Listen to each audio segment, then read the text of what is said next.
Sir sir gas sir ഇതും sir ഈ sir ഒന്ന് പൂരിപ്പിക്കണം സാർ. ഏത് സാറ്? ഞാനാണ് ഇപ്പൊ ഇവിടുത്തെ സാറ്. ഏത് സാറിന്റെ കാര്യം നിങ്ങൾ പറയുന്നത്? ഇത് രമേശ സാറാ? SIR sir, SIR. SIR? ഇതിന് എന്നെ സാറെന്ന് വിളിക്കേണ്ട കാര്യം എന്താണ്? SIR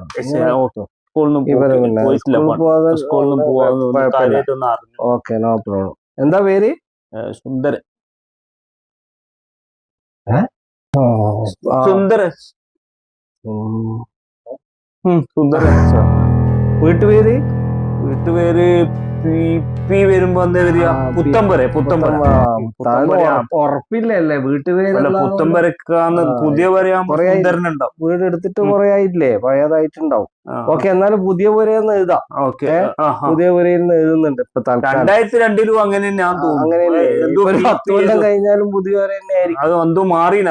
അത് കുഴപ്പമില്ല. എന്തായാലും എല്ലാം നമ്മൾ ഇതെല്ലാം ശ്രദ്ധിച്ച് ചെയ്യണം. പിന്നെ അടുത്ത പ്രാവശ്യം നിങ്ങൾ പഴയ പോരാന്ന് പറഞ്ഞു കഴിഞ്ഞാല് ആള് മാറിപ്പോവും. ഓ സാറേ, ഇനിയൊന്നും വേണ്ടല്ലോ സാർ.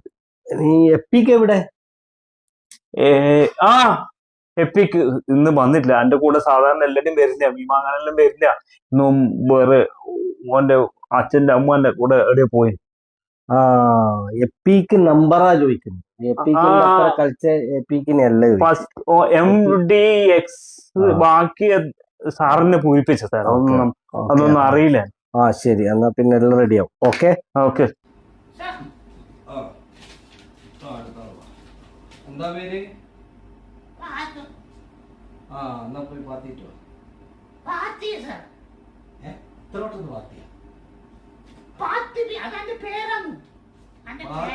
പേര് ബി ഇനീഷ്യൽ ആയിരിക്കും അല്ലേ? എന്നാ പാത്തി ബി ഉറപ്പിക്കട്ടെ.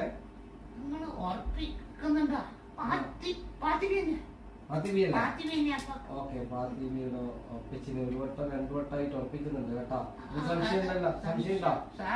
സംശയം ചിലപ്പോ ബീപ്പർ വന്ന ബീവാത്തു ആവും. ബീവാത്തു ആയി പോയിനാ.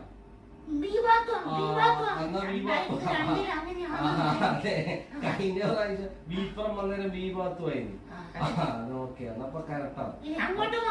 മാറുമെന്ന് പറഞ്ഞാല് ഇനി അങ്ങ് അയച്ചിട്ട് എന്താന്ന് നോക്കാം. നമ്മൾ ഈ ഓഫീസ് പരമായിട്ടുള്ള ഏത് കാര്യത്തിനും നമ്മൾ SIR'ൻ്റെതെന്നല്ല, നമ്മൾ ഏത് സർക്കാർ ഓഫീസിലായിക്കോട്ടെ എന്ത് കാര്യത്തിൽ നമ്മൾ പോകുമ്പോൾ പേരുകൾ ഒരു പേര് തന്നെ കറക്റ്റായിട്ട് കൊടുക്കുക.